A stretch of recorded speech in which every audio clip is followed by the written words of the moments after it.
Imagine looking at someone with a completely shattered leg, like a compound fracture with the bone literally sticking out, and just telling them, hey, just walk it off. You just need a little more willpower. Right? You would never do that. No, we would never, ever do that. It sounds completely absurd, yet with a disease that carries the highest mortality rate of any mental health condition, a condition that systematically destroys the heart, the bones, the brain, that is exactly what society does. We really do. We just default to this outdated, dangerous myth of willpower. We do. And welcome to another custom-tailored deep dive built entirely for you. We know you want to get past the surface level noise, skip the heavy medical jargon, and, understand the actual mechanisms behind the headlines. Exactly. So today we are looking at adolescent eating disorders. Specifically, based on an incredible briefing document we have, we're tearing down the myths, we're examining the hidden warning signs, and looking at how a highly structured program called MentalSpace School down in Georgia is literally changing the battleground for treatment. It's really groundbreaking stuff. It is. Okay, let's unpack this because the sheer scale of the clinical reality here is honestly startling. Yeah, it's a scale that most people simply don't recognize until, unfortunately, it's in their own home. I mean, when we look at the raw clinical data from the briefing, we are talking about roughly 13% of adolescents who will experience an eating disorder by the time they reach age 20. Wait, 13%? That's huge. 13%, yes. And those rates haven't been static either. They have been steadily and sharply climbing since 2020. Wow. But here is the statistic that usually stops people in their tracks, the one you alluded to a moment ago.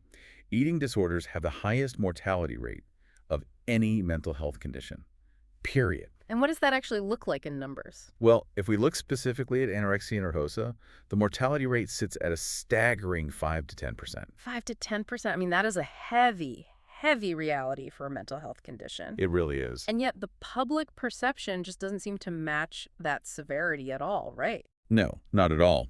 What's fascinating here is that despite these profound, lethal statistics, society as a whole still frequently dismisses these behaviors as just, a teenage phase. Right, like a vanity issue. Exactly, or a stubborn diet gone a little too far. We treat it like this quirky psychological thing rather than a systemic medical emergency. Which is exactly why that broken leg analogy is so crucial for us to keep in mind. Because the mechanisms of an eating disorder are somewhat hidden. They happen inside the brain circuitry and in deeply secretive behavioral patterns. So we don't see the shattered bone. Right. We don't see the physical damage on the outside right away. But the physical destruction is happening just the same. We have to start viewing these as severe medical conditions, not psychological quirks. But if willpower is a total myth, what is actually happening in the body and the brain? Because it's not just starvation, right? Why is that mortality rate so incredibly high? Well, the mortality rate is so high because, the human body is an engine. And when you completely deprive it of fuel, it doesn't just shut down quietly. It starts consuming itself to survive. Wow. Yeah. With severe restriction, the body literally catabolizes its own muscle tissue for energy. And, the heart is a muscle. Right. Yeah. So you get severe myocardium degradation. The heart wall literally thins out. And then you combine that physical weakening with the massive electrolyte imbalances caused by these disorders. Like potassium and things like that. Yes. Specifically low potassium, which is critical for electrical signaling in the body. And the heart's electrical system simply short circuits. It leads to sudden cardiac arrest. So the heart literally breaks down and then forgets how to beat. I mean, that completely shatters the vanity myth right there. That's terrifying. It is. It's a physiological collapse. So if these conditions are so lethal and complex, how does the medical community actually define what we are fighting? Because I imagine the mechanism isn't exactly the same for every teenager struggling with this. No, it isn't at all. The Clinical Diagnostic Manual, the DSM-5, it breaks this down into 3 major classifications. Yeah. And understanding the differences is vital because the underlying mechanisms are entirely distinct. Okay, so what's the first one? First, we have anorexia nervosa. This is characterized by the severe restriction of energy intake leading to a significantly low body weight. Okay. But the core driver, like the engine of the disease, is an intense, overwhelming, irrational fear of weight gain, coupled with a severely distorted body image. So they aren't seeing what we see. Exactly.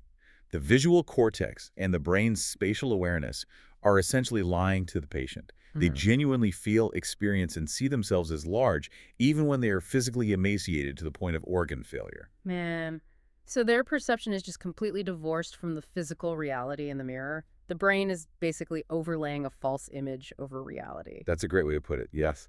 And then the second category, we have bulimia nervosa. Okay, and how is that different? This condition operates on a very different cycle. It involves recurrent episodes of binge eating, which means consuming vast amounts of food in a short period while feeling a total loss of control. Right. And then those binges are followed by drastic compensatory behaviors. Like what? That can mean self-induced vomiting, the rampant use of laxatives, or excessive punishing exercise. Basically, the dopamine hit of the binge is followed by the sheer panic of the compensation. And how often does that have to happen for a diagnosis? Clinically, to meet the diagnostic criteria for bulimia, this brutal cycle has to happen at least weekly for 3 months. Wow, weekly for 3 months. And the physical toll there must be completely different from anorexia. It is unique. You see severe esophageal tearing from the stomach acid, massive dental erosion, and, like we talked about, those lethal electrolyte crashes. Right. And then there's a third category, which honestly completely breaks the stereotype of what an eating disorder even is, ARFID. Yes. ARFID, Avoidant Restrictive Food Intake Disorder. The vital distinction with ARFID is that the restrictive eating is not driven by body image at all. Not at all. Not at all. It has absolutely nothing to do with a fear of gaining weight, and it has nothing to do with societal beauty standards or diet culture. Right. So for you listening, think of it like a malfunctioning internal fire alarm. It's often rooted in profound sensory issues or a deep, paralyzing fear of adverse consequences like choking or vomiting, or sometimes simply a drastically low interest in food altogether. Precisely, because the threat detection system is completely miswired. So the brain is just sending the wrong signals. Yeah. When they encounter the texture, the color, or the smell of a specific food, the amygdala fires off as if they've encountered a physical predator. The nervous system screams that the food is a lethal threat. That is wild. It is a biological and neurological panic response. I mean, they aren't avoiding the food because they want to fit into smaller jeans. They're avoiding it because their brain is treating a strawberry like it's a piece of broken glass. That distinction is huge. I mean, it completely changes how you approach the person suffering from it. Absolutely. If we connect this to the bigger picture, knowing these exact, distinct clinical definitions is critical because it entirely dictates the treatment approach. Right. You can't just treat them all the same way. Exactly. You cannot treat a sensory-based ARFID patient with the same cognitive protocols you would use for a body image-driven anorexia patient. The mechanism of the disease is fundamentally different. Which means the medical and psychological intervention has to be fundamentally different. Yes, exactly. That makes perfect sense clinically. But here's the really tricky part for the people actually living with these kids. Right. Understanding the clinical DSM-5 definitions on paper is one thing, but how do these diagnoses actually manifest in the real world? Like, how do you spot them? Because the behaviors we are talking about are incredibly subtle and highly secretive, right? They are, and the camouflage is incredibly sophisticated. I mean, the disease demands secrecy to survive. So what do parents need to look for? Well, there are the obvious red flags, of course, the ones we are somewhat trained to look out for. Rapid, unexplained weight loss, sudden social withdrawal during mealtimes, and frequent timed trips to the bathroom immediately after eating. Right, which suggests purging behavior. Exactly. But parents and educators actually need to be looking for the hidden camouflage tactics, the more subtle stuff. You mean the daily rituals? Yes, the rigid, unbreakable rituals. Cutting food into microscopic, tiny pieces to create the optical illusion of eating a full plate. Oh, wow. Or eating agonizingly slowly. Taking 45 minutes to eat half a sandwich just to drag out the meal and avoid suspicion without actually consuming much energy. That's so manipulative, but in a way the disease is forcing them to do it. Right. You also see them outright refusing entire broad groups of foods suddenly, often under the guise of a new lifestyle choice. Plus, obsessive, constant body checking in mirrors. It's like pinching skin and stuff. Yes, pinching skin, measuring wrists. Yeah. And one of the most common physical camouflages of all is hiding inside dramatically oversized, baggy clothes. Okay, I have to push back here on behalf of anyone listening who actually has a teenager in their house. Fair enough. Because, wait a minute. Teenagers wear baggy clothes all the time. They do. It is a massive fashion staple right now. And they constantly get awkward about their changing bodies. They decide they are suddenly strict vegans overnight and refuse certain foods. They spend forever agonizing in front of the mirror. I mean, it's practically the definition of puberty. It really is. So how on earth is a parent or a teacher supposed to distinguish between normal teenage growing pains or typical adolescent rebellion and a clinical, life-threatening red flag? It is a vital question, and it is exactly why these conditions are so incredibly insidious. The distinction lies in the pattern, the compounding symptoms, and the intensity of the reaction if a behavior is challenged. So it's not just one thing. Right. It is rarely just one thing in isolation. Yeah. It's the baggy clothes combined with the sudden, complete withdrawal from family dinners. It's the new, highly restrictive vegan diet combined with an absolute, inconsolable panic attack if they cannot complete their daily exercise routine because it's raining outside. Wow. Okay. So it's the extreme rigidity. Yes, the rigidity. The adolescent isn't just trying out a new look. They are enslaved to a routine.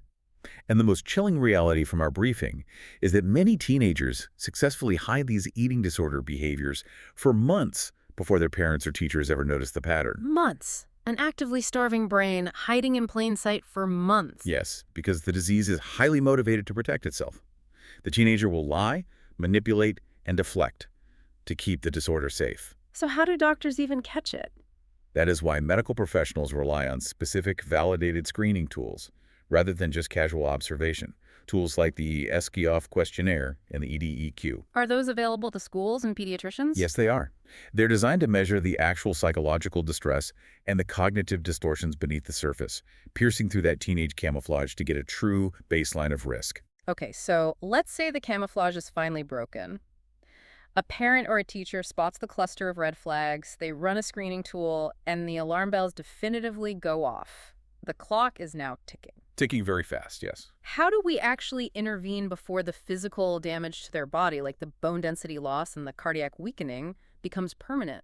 The clinical mandate here is loud and clear. Early intervention dramatically improves outcomes. Every single month of delay matters significantly. Why is time so critical? Because the longer the neural pathways of the disorder are practiced and reinforced, the harder they are to break. You need evidence-based treatments that actually rewire those pathways. Okay, so what's the standard treatment then? For adolescent anorexia and bulimia, the gold standard is family-based treatment, often referred to as FBT or the Maudsley method. FBT. What does that actually look like in practice? Because that sounds like a massive undertaking for a family. It is a massive undertaking. FBT operates on the premise that the parents are the best resource for recovery. So they don't send the kid to a clinic. Usually, no. Instead of sending the teen away, the treatment happens in the living room and at the dining table. It temporarily empowers the parents to take complete control over the adolescent's food intake. Wait, complete control? Yes. The therapist coaches the parents on how to sit with their highly distressed child for hours if necessary, calmly insisting that the food acts as medicine. That sounds incredibly intense. It is very intense. A crucial mechanism of FBT is externalizing the illness. The parents are taught to fight the disease, not the child. They learn to separate their child's true personality from the eating disorder voice that is currently screaming at them. Man, that makes sense, though. You have to break the physical starvation cycle before you can reason with the brain. Exactly. But what about older teenagers? Does FDT work for them too? For older teens dealing with bulimia or binge eating disorder, CBT enhanced, or CBTE, has shown to be highly effective. What's the difference there? This is a specialized form of cognitive behavioral therapy that maps out the exact sequence of thoughts and environmental triggers that lead to a binge or a purge and intercepts them. Oh, so it's more self-directed. Right. It teaches the patient to recognize the cognitive distortion before the physical behavior happens. But, the psychological therapy, whether it's FBT or CBTE, is only one piece of the puzzle. Yeah, because of the physical damage. Exactly. Integrated medical monitoring is absolutely essential. Right, because of the profound physical toll. I mean, you can't just send a severely malnourished teenager to a therapist for an hour on a Tuesday afternoon and call it a day. No, you really can't. The starvation and purging are causing silent cardiac issues, electrolyte crashes, permanent bone density loss, and hormonal shutdowns. It requires a much larger team. Yeah. It actually reminds me of a pit crew in auto racing. A pit crew. That is a very apt analogy. Yeah, think about it. A severely damaged race car comes into the pit, and you don't just have one guy walking out with a single wrench trying to fix the engine, the tires, and the aerodynamics all at once. Right, you'd never get back on the track. Exactly. You have a highly synchronized team, each with a very specific, critical role. Treating an eating disorder requires a medical pit crew. Absolutely. You need a physician constantly monitoring the cardiac rhythms and the bone health. You need a specialized registered dietitian who understands refeeding syndrome to rebuild the nutritional foundation without overloading the system. Right. And you need a specialized therapist executing the FBT or CBTE to handle the psychological drivers. And all of them have to be talking to each other, working in total unison. Yes. That coordinated communication is exactly what the evidence demands. If the therapist doesn't know the patient's potassium levels are crashing, or if the dietitian doesn't know the patient is secretly purging the new meal plan, the entire system fails. So it really requires an integrated care team. It does. So what does this all mean for the average family? Think about the reality of this. If you are a parent trying to assemble this specialized, synchronized pit crew entirely on your own, all while your child is actively, aggressively fighting against you because the disorder is telling them you are the enemy. It's overwhelming. It's a sheer logistical nightmare. You are calling dietitians who don't take your insurance. You are desperately trying to find FBT-trained therapists who have, like, 6-month wait lists. Which is very common, unfortunately. Yeah. You are taking time off work to shuttle your kid to the pediatrician and then trying to get that pediatrician to return the therapist's phone call. The system is incredibly fragmented. It is, and it places an almost unbearable burden on the family, both emotionally and financially. So how do we fix that? Well, that friction point is exactly where we have to look at systemic solutions. If assembling this care team in the traditional healthcare marketplace is so difficult, how can we integrate this critical support directly into the environment where teenagers already spend the vast majority of their waking hours? School. You bring the pit crew to the school. Precisely. And this is where the operational data from the MentalSpace school initiative in Georgia K-12 schools becomes so illuminating. Right. This was in our briefing. Yeah.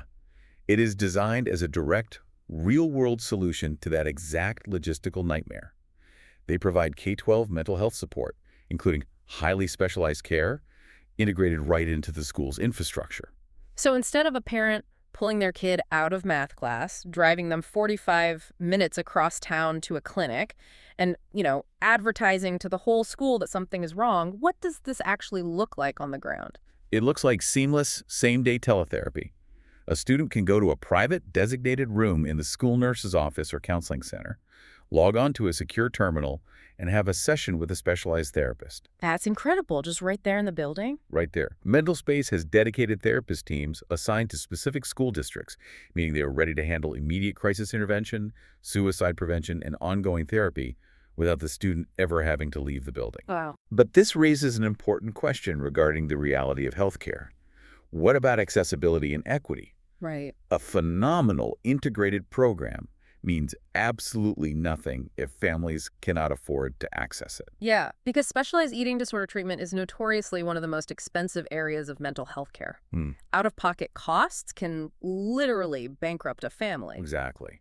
And MentalSpace fundamentally changes that access model. How so? Well, first, they utilize licensed, diverse, culturally competent therapists, which helps build trust with the student body. Makes sense.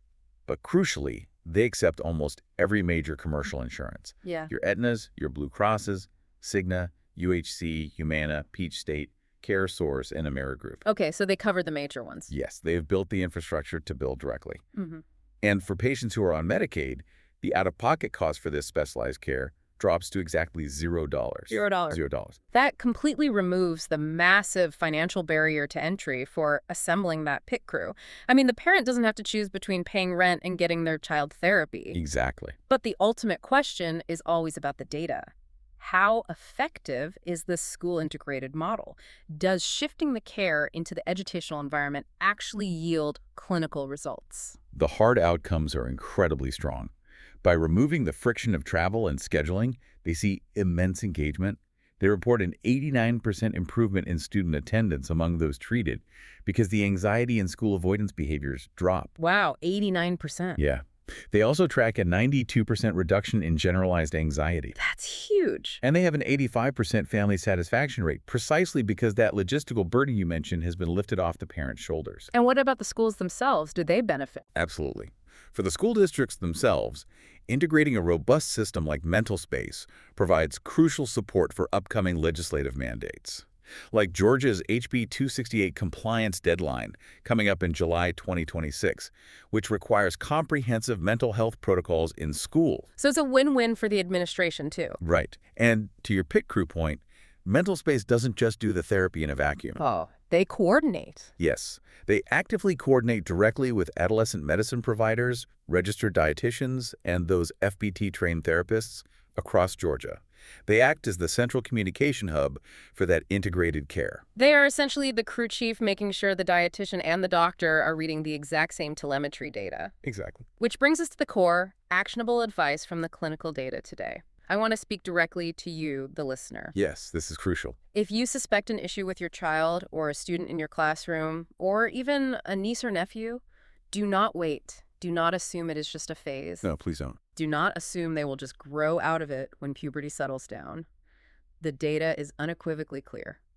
Contact a pediatrician and a licensed therapist specifically trained in eating disorders immediately. Early intervention is the absolute key to recovery. Absolutely. The neural pathways of these disorders harden very, very quickly. The sooner a teen gets comprehensive help, the more likely they are to fully, permanently recover and regain their life. So let's recap the journey we've taken on this deep dive. We covered a lot of ground. We did. We started by confronting the reality of the willpower myth and the shocking mortality rates driven by physical, systemic failure. Right, the heart breaking down. Yeah.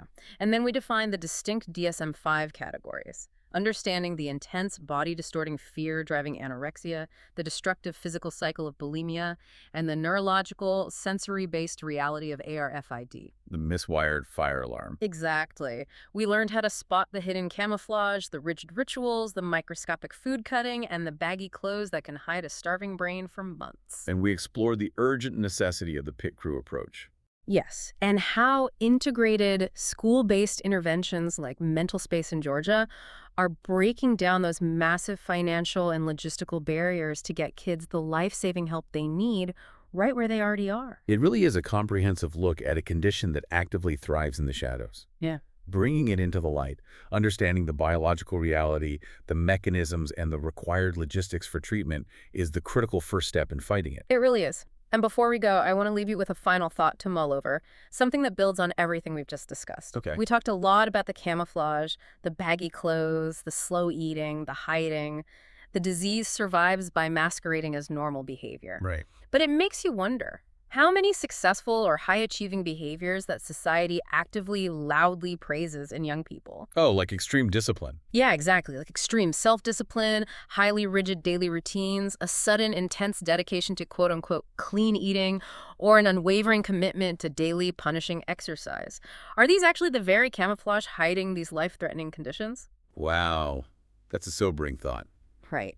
When we applaud a 15-year-old for having the dietary discipline of an Olympic athlete, are our societal compliments accidentally acting as a shield for the disease?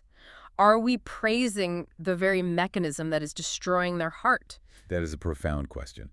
We often reward the exact rigidity that defines the pathology. It changes how you look at everything, from the dinner table to the classroom. It really does. Well, thank you so much for joining us on this deep dive. We hope it gave you the insights you need to see past the surface.